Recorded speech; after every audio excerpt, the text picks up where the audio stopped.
Hello everyone, আসসালামু আলাইকুম। কেমন আছেন সবাই? আমরাও আল্লাহর রহমতে ভালো আছি। আপনাদের মাঝে আবারও চলে আসলাম নতুন একটি ব্লগ নিয়ে। 25শে রমজান আমার বাসায় আমার আব্বা আম্মুদেরকে ইফতারের দাওয়াত দিয়েছিলাম, তাই সকাল থেকে প্রিপারেশন নেওয়া শুরু। প্রথমে আমি ছোটখাটো যেসব কাজ আছে সবকিছু করিনি, তারপর 2টার দিকে বিরিয়ানিটা রান্না করতে ঢুকি।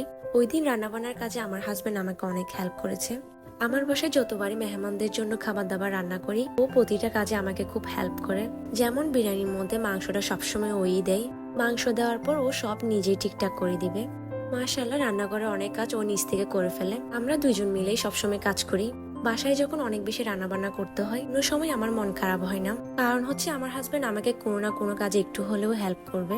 আর যদিও কোনো সময় বাসায় না থাকে, তখনও কিন্তু আমার মন খারাপ হয় না। আমি রান্না করতে ঢুকলে কোনো সময় আমার হাজবেন্ডকে বলি না এটা করে দাও ওইটা করে দাও, ও নিজের আগ্রহ নিয়ে সবকিছু করে। ও রান্না বান্না করতে খুব পছন্দ করে।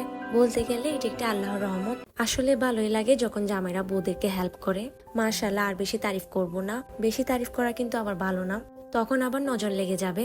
এখন আমি যা যা ফ্রাই করছি সবকিছু আমি 3টার দিকে রেডি করে ফেলি, তারপর 5টার দিকে আমি সবকিছু ফ্রাই করে ফেলি। যেহেতু আমি 2টা চুলায় ফ্রাই করতে দিয়েছি, তাই সবকিছু তাড়াতাড়ি হয়ে যাবে। পেঁয়াজু জিনিসটা আমার শ্বশুর বাড়িতে সবাই খুব পছন্দ করে, তাই রমজানে পেঁয়াজুটা আমি কোনোভাবে স্কিপ করি না।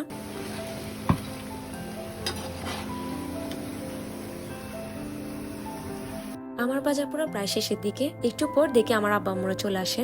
এরপর আমি টেবিলে আস্তে আস্তে খাবার দাবার দেওয়া শুরু করি।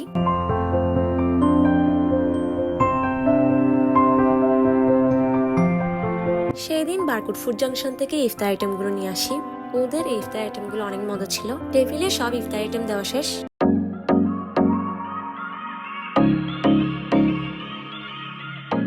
আমার ভাবি আর আমার বোন আপনাদের সবাইকে হাই দিচ্ছে। সামনের রুমে আমার বোনের হাজবেন্ড বসে আছে। আমার নুরা মামুনি মামাকে সালাম করছে, দেখেন মাশাআল্লাহ। নুরা সবসময় মামার সাথে এইভাবে দুষ্টামি করে। একটু পর আম্মুদেরকে ডাকলাম ইফতার করার জন্য। সেই দিন আব্বু আম্মুদের জন্য আমি ইফতারগুলো বানিয়েছিলাম। আজকের ব্লগটি এই পর্যন্ত। আমার ব্লগটি আপনাদের কেমন লেগেছে আমাকে কমেন্টে জানাবেন। আপনাদের সাথে আবারও দেখা হবে অন্য আরেকটি ব্লগে। আমার ভিডিও যদি আপনাদের ভালো লেগে থাকে, তাহলে আমার চ্যানেলটাকে অবশ্যই সাবস্ক্রাইব করতে ভুলবেন না। সবাই ভালো থাকবেন আর আমার জন্য দোয়া করবেন। আল্লাহ হাফেজ।